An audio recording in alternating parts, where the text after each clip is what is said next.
Let's see that again. I have my water bottle with my Zlatan throwing Latif sticker on it just for Elak because I thought he was going to be on tonight. I wanted to, torture John a little bit. You know who would love that? Equal parts hate it but love it.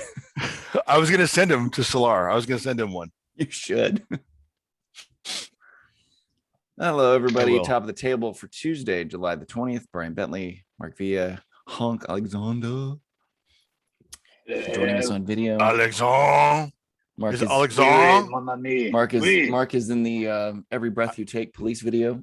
I'm not driving today. Sorry. Glorious sunlight. How's that? Ooh, look at that. It's amazing you haven't turned into smoke or anything, hold on, I gotta change this to gallery view. Very nice. So we can see that. Oh, look, you got your nails done. I did. Again. How you doing, gentlemen? Fantastic, man. Good. Happy to be home. Yeah. Mark was working on the top secret project. The Virgin Galactic launch. We launched Virgins into space galactically. And ironically, the other guy launched a giant penis today. Yes, he did. That was awesome. Yes, he did. They just went to the edge of the atmosphere. My son was telling me they didn't go to space. They just went to the edge of the atmosphere. I'm like, yeah, it was just the tip. And he had no idea. He just started. Yeah. My wife was just man. Said, by the way, like this. That is the biggest prank anybody's ever pulled on a top-notch executive. So, we're going to put you into space. But you have to ride this. Yeah. But then the parachute's going to come out of the end. And it's a white parachute. It's just going to flutter in the wind like this. What a fucking joke. And we're going to put lasers on the sharks. That's right. Hey, guys. Chris Ballard is not joining us tonight because he's playing soccer. His weekly game has been moved to Tuesday at this time. So I need some balls to kick. Quite frankly. Every week we start off our show with a segment we call Ladies First. Hank, what you know? Well, I mean, we have a great new star in Ebony Salmon. She's awesome. We love her. Jim Bonner also joined the team, and we are waiting for Nadia Nadim to come back to the league. I did all right against Orlando. 1-1. Not bad. 3 goals. I think was it Sidney Leroux who scored for Orlando? Yeah. Yeah.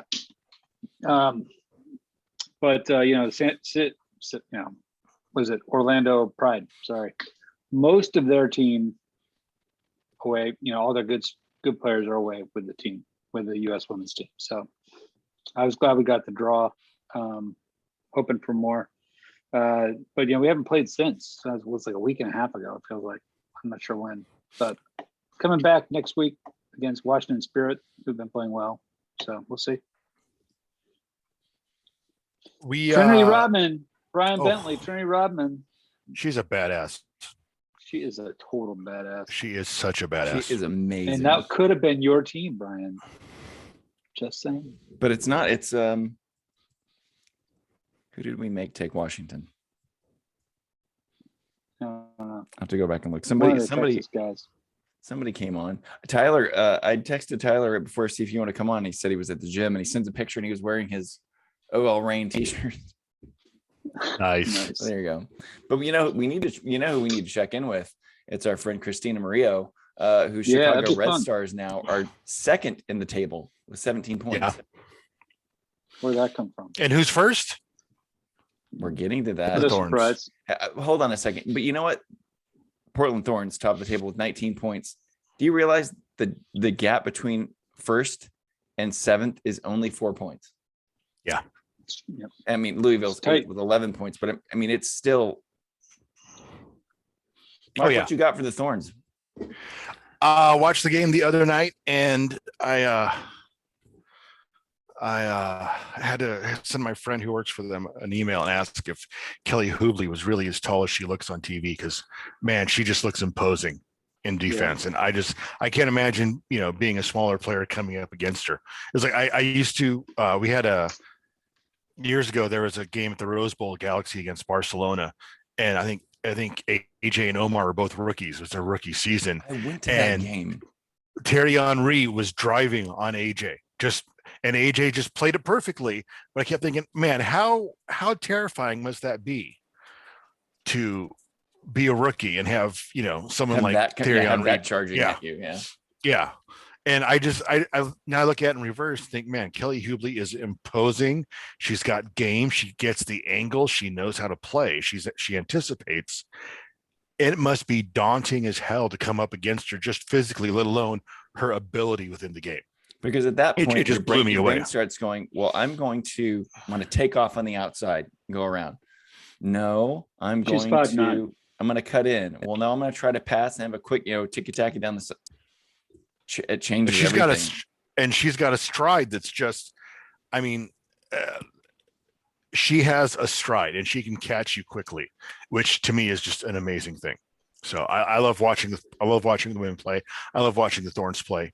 We're in first place without Lindsey Horan. She's away at the Olympics. Watching that game against Orlando, how did Ashlyn Harris not make the Olympic squad? To me, that's just unless she declined the invitation, being a new mom. I doubt it. I doubt it. They would have taken the baby with them. I know. I'm just playing devil's advocate. I think she's, was it French? France has been playing lights out. Yeah, she's just been amazing. You look at the goalkeepers in NWSL, and they're all really freaking good. Okay, now super talented. So, Hank, Brian, I've asked this before. I've noticed this. I asked my wife. She played up into college. I've noticed in the women's game, both collegiately and professionally, the goalkeepers tend to take the full drop kick off the turf.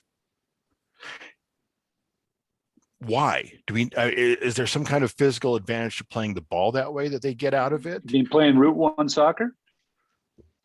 It's just when the keeper catches the ball and punts it back out, it's a drop kick off the turf.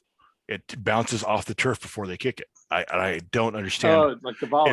I don't understand if there's some kind of physical boost they get out of that as far as distance. It's trajectory mainly, right? It's to keep the ball lower in the ground. And I played goalkeeper too. I always just did the straight punt.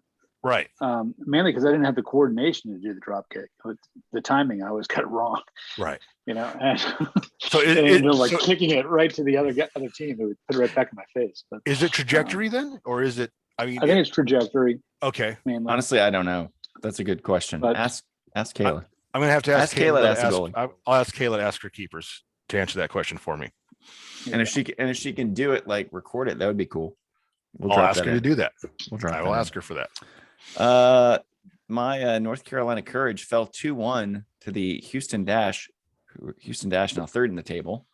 North Carolina sixth in the table. Both teams tied at 16 points. Again, that really narrow gap we're talking about. Gabby Seiler with an amazing free kick from the left side of the top of the box was the game winner for Houston. But let's looking at the schedule coming. Like I said, first place to seventh place is 4 points. So Kansas City's got 3. I think they're.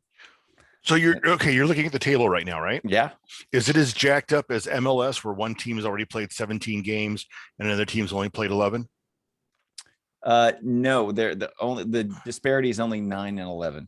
Oh, okay, fantastic. So Chicago and Orlando have played 11. Gotham, Louisville have played 9. Everybody else has played 10. Oh, perfect. Okay, so it's completely acceptable. Yeah, it's fairly balanced. Yeah, okay. Fairly balanced. Good to see. Coming up this week, KC and North Carolina playing on Friday, Orlando and the Rain on Saturday, Houston and Portland on Saturday night. That's on Paramount Plus. That's going to be a really good game. That's going to be lights out. That's going to be a very good match. One quick note: Laura Harvey returns as coach of the OL Reign. You remember she has history there. She was also the head coach in Salt Lake before they moved to Kansas City. Oh, really? And now she is back there. The Reign. Oops, let me make sure. Reign currently 9th in the table, 10 games played. They had a -5 goal differential and only 10 points. So, and especially with the star power they have on that team, something's got to be I think she might be able to get them back towards the middle of the table here pretty quickly. Hey, speaking of coaching changes, let's jump right into it. I'm going to ask a series of questions. Here's the way the show works. My panelists will give an educated guess, a quick answer, combination of both or not. An organic hashtag will pop up during the show. If you'd like to play along, you'll be able to use that hashtag. That's the way it works. Got something organic popping up. I know. I bet you do. And that reminds me of another note that I was going to discuss in ladies first, but I'm not going to do it. Did I send you guys the picture of my red rocket?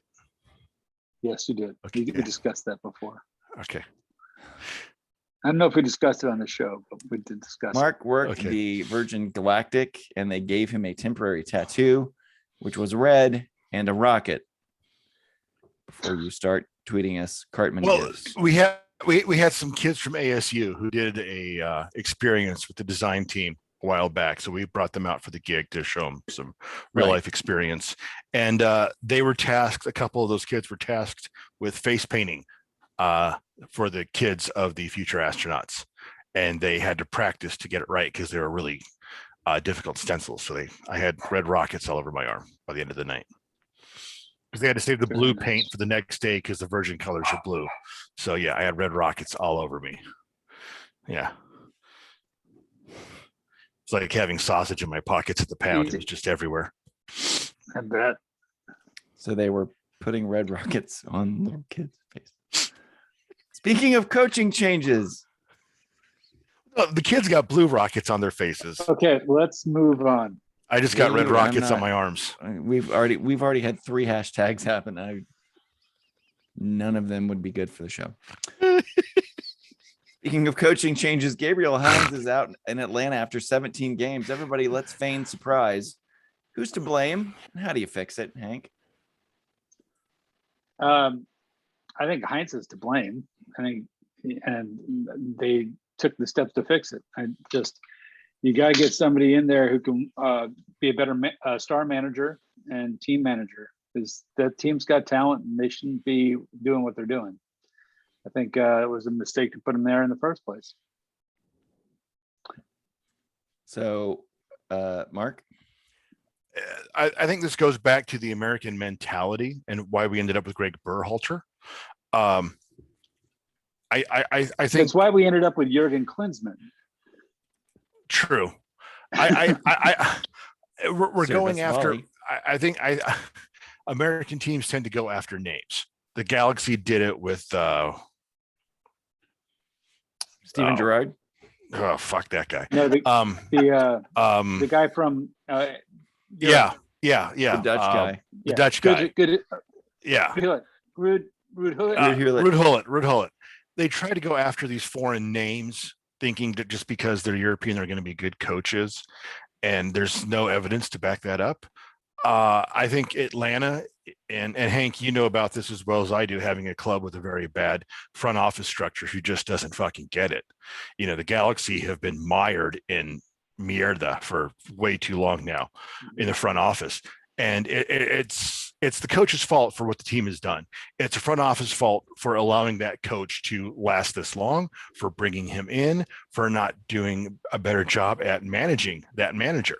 I mean, when the manager is foregoing CBA mandated days off, denying the players water and training, you know, these things are all just out of bounds and beyond reproach. I was thinking that, Mark. I was thinking along the same lines. It's just like, you know, because they had a really successful tenure with, you know, Tata Martinez, right? Or Martino. Yes. Tata Martinez. Kyle's cousin. Yes. Yeah. Anyway, but yeah, and I think they just got really, really lucky there, right? They just got really lucky with that coach. And that appointment, and because he was able to do it all. He was the face of that franchise before Joseph Martinez was. So, but you know, you still have the same front office there. You still have Carlos Bocanegra and the other guys. They're all still there. Darren Eales. But you wonder if they were just kind of pushed into getting these big name players by Arthur Blank, who's kind of the opposite of Bob Kraft, right? Arthur Blank's going big. He's going all the way. He wants big names. He wants big, stars, credible sort, and all this other stuff where, he's got to make a splash. Whereas Bob Kraft was going for the bargain basement. We'll just promote Jay Heaps to coach. Yeah, he's been our, color commentator for the last 3 years. That's a good idea. We'll do that. Yeah. I saw Brad Guzan on TV once. Is there a Blossoms? Brad Friedel, sorry. Is there a Blossoms in Atlanta? I think there probably is. But but you make a good point, Hank. Did the front office just get lucky with Tata? Was that just they did? Was that just magic in a bottle that just happened they through went no for fault of Frank their own? DeBoer, right? And that Right. didn't go anywhere. He said they he'd come didn't do back. badly. They didn't do badly. DeBoer said he'd come back. Yeah. DeBoer and Joseph got along, right? Yeah. And why is Joseph not playing? Because he wouldn't put up with Heinz's bullshit. I'm assuming. I think Heinz just was in a power struggle there. He was like, "I'm the top dog, not you," and Right. he wanted to prove a point. Yeah. It seems eerily familiar with the Chris Armas, Josie Altidore situation in does. Toronto. It does, but I think I'm not sure if Armas really deserved all that, but Hi, baby. Hold on a second. I'm sorry. Hi, baby. I'm doing a podcast right now. Let me call you back. Yeah, I'll be there. 6 o'clock. Okay. I'll be there. Love you, babe. Bye-bye. And his wife sitting next to him going, who was that? All right. Sorry. I like the nice case you have on your burner phone there. Like that Yeah, burner? that's pretty nice. Yeah, but I mean, you have to wonder what the hell is wrong. And at some point here, there's got to be a turnover. Like we were just talking about turnover within the women's national team, the keepers, French coming in for Alyssa Harris. At some point, there's going to be a turnover in this country of viable coaches and managers that we can hire from this masturbatory, incestuous pool of coaches that keep getting hired, yet keep failing. There's got to be some turnover at some point, and we've got to start looking elsewhere. I would just like to point out that the coaches did not hire themselves. I'm just saying the clubs have to start looking elsewhere and looking with a keen eye at what that manager can do. Not just say, oh, well, look, we're going to, we had Siggy 15 years ago. We're going to hire Siggy again. Oh, well, Bruce Arena like Kurt O'Noffel, so we're going to hire Kurt O'Noffel. Can I make a comparison that Carlos Bocanegra is basically Chris Klein of East? Yes. I said what I said.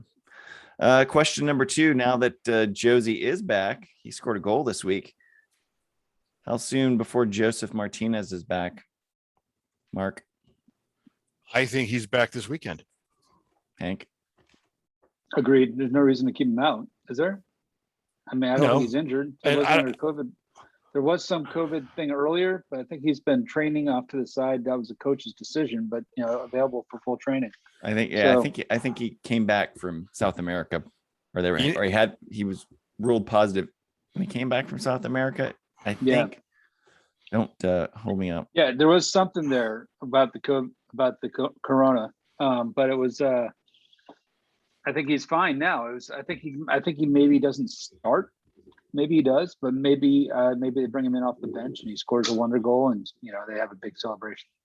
Well, they did not look very good against your Revolution last weekend. They actually looked surprisingly better than the Revolution did for most of that match. It was just a slow playing match. There wasn't a lot of fluidity to it. I was not pleased with the performance, but they did enough to get the win. But then it was just like holding on. It was like watching the U.S. play against Canada, where they basically had to play. They were playing 8 men behind the ball for 89 minutes. Yeah, it's insane. But so talking about real quick, despite my little rant there about the same incestuous pool of coaches that keeps getting hired. At the same time, I would not mind seeing someone like Dom Kinnear. Literally was just about to say that. Show up in Atlanta and at least consult on who takes the reins, if not taking the reins himself to see the season out. Dom Kinnear is, I've given him a ration of shit over the years when he's coached for other teams, but he is one hell of a nice guy. Yes. He is really smart. He gets the game. I would love to see him have a chance with a team that has a fighting chance. The last two teams he took over were the Galaxy, who are both, dog shit on ice. So I'd be happy for him to get a hold of a team that has something that could move forward. About Toronto. He could end up there too. Yeah. So I want to see Rob Valentino get a trial as the interim head coach for Atlanta. And we'll see what happens if they start winning underneath Rob Valentino. It's the Mike Lapper bounce effect, and maybe he gets to hold on to that job for the rest of the season while they figure out what happens. But Rob Valentino, former New England Revolution player. But do we not think that somewhere in the front office, someone has to be held accountable for allowing Heinze to come to this point? And I think it has to be Bocanegra. Okay. That's just my opinion. And the president. But what I know. Hot Takes brought to you by Aviation Gin. When you need attention, just throw out a random name. Aviation Gin. Speaking of Atlanta, they are one of 3 teams that have over $40 million in player sales with 5 players. That's impressive. There was a new team that joined that echelon this week as FC Dallas sold Tanner Tessman to Venezia for $4 million. They have sold 11 players for a total of $43 million. They've invested over how long? $18 million back into the club. Into statues. Sticking there with Venezia, here's my question. Did the rest go to the safe standing section or to the Hall of Fame? No bike racks. Okay. Gio Buzio was sold to Venezia for $11 million. They overpaid. Their sucker stamped on their forehead. Easily achievable incentives included, which is the better deal considering that Buzio has played very poorly lately and at one stat, it would be 2 US games ago, had 25 turnovers. Yeah. And at one point, I wrote this down. Let me make sure I get the name right. When they were playing Canada, he got blown away by Sam Piet, who has Sam Piet, who looks like he's playing with a pillow stuffed underneath his jersey. I mean, that guy is the Stay Puft Marshmallow Man out there. And he literally dribbled around Buzio, and Buzio went. Yeah. Was it like the Matchbox 20 show in Boston that I was talking about? Right. No, he stayed on his feet. Okay. Yeah. Okay. But yeah, Ali sent me a text and was like, Sam Piet just ran by him. Like, yeah. Yeah. He wasn't good in that tournament. And he's obviously he's still playing, right? Which deal still works with the out? team, or is he going to two deals works out better for the very unforgiving Italian fans of the recently promoted Venezia? Mark. Well, I think they'll probably. Go ahead. You're fine, Hank. No, go ahead, Hank. Right. I wasn't paying attention. I was playing with my little. Nobody's listening to this. Go ahead, Hank. Venezia will probably get more money out of the. They'll probably sell Buzio on. I think Buzio's got a higher ceiling than Tessman. But right now he's just not playing well. But I think he does have that potential. And he's got an Italian passport. I think that's part of it as well. It's big. Well, Tessman must have some kind of thing there, right? So, well, Tanner Tessman, very quickly, because Mark's got to go. Mark's got a hard out OUT. Tanner Tessman, godson of Dabo Sweeney, Clemson head coach, who turned down a dual full scholarship, dual soccer and football to be the place kicker for the football team, to come here and play soccer, bet on himself, and got sold on. Good for him. Good for him. Good for him. And didn't he score for the team before it was even announced? Or is that the last game? No. Tanner Tessman will be back. Jonathan Roberts was transferred to an Austrian team, and he scored the day before FC Dallas announced the transfer. Gotcha. So if you look in the timeline, it's like he scored, and then the next tweet was, we've transferred so-and-so. So, Mark, where do you have to be at 6? I've got a Zoom meeting for the kids for school where we talk about if we're all hybrid or we're all in or what the hell's going on in the Delta variant. Nice. Crap. Let me find last question. Hey, look, Mark, there's your commercial. Is that my commercial? Yeah. Okay. Did you do that one, Mark? I think I did. Did you guys see this? They said, oh my God. The interpreter got thrown off. The interpreter, Almeida's interpreter gets red carded at Colorado. And then But look at Almeida Almeida's starts face. laughing. For interpreting, or was he using, or I think he was probably interpreting directly what he said to the referee. That's funny. I laughed. Hey, speaking of funny things, did you see Frank Klopas is back with a fire? I did not know this. is he what doing what? He's an assistant coach, and when Rafael Wicki was away this past weekend, Klopas was managing the game. Not believe it. This is our final question, so we can get Mark out of here. What do you think he said, or do you think he got hung out to dry by Almeida? Mark, you speak Spanish. Oh, that's terrible. Let's go back to Bull Durham. You called him a cocksucker. Yes, that was that. Yeah. Yes. But I think he did it in with a certain kind of flair. Cocksucker. Yes. Yeah. He wasn't Italian. El He's South American. Cacarocho. El Cocksuckero, I think it is.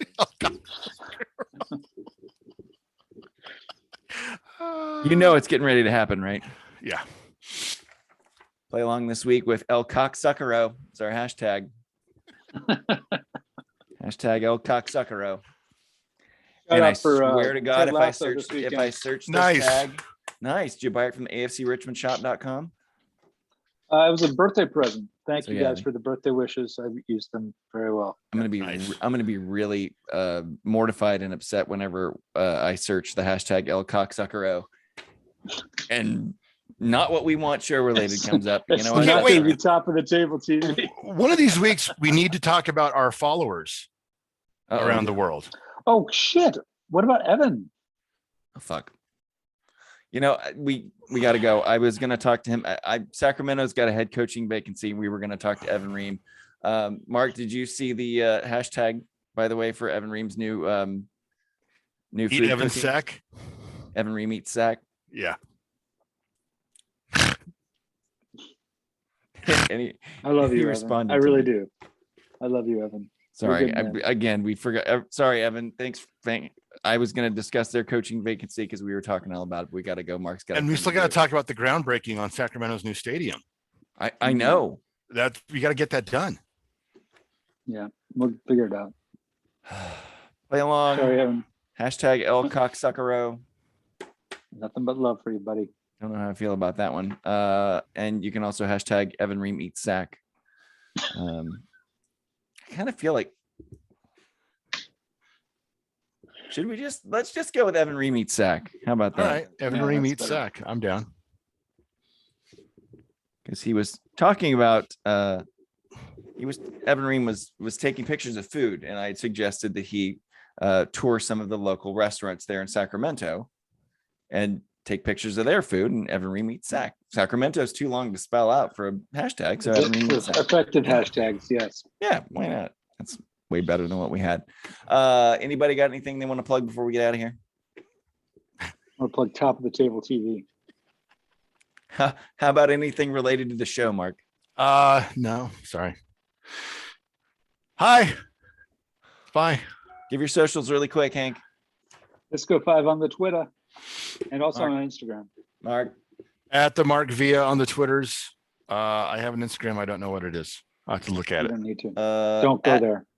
Yeah, at Top of the Table TV on Twitter, topoftheTable.tv. You can watch this. You can see we played the clip of Gabriel of Almeida's translators calling him an El Cocksuckero. Also what? Yes. Oh no, go ahead. Finish. No, nobody gives a shit about what my Fat Twitter Kid is. Ballscapes on OnlyFans.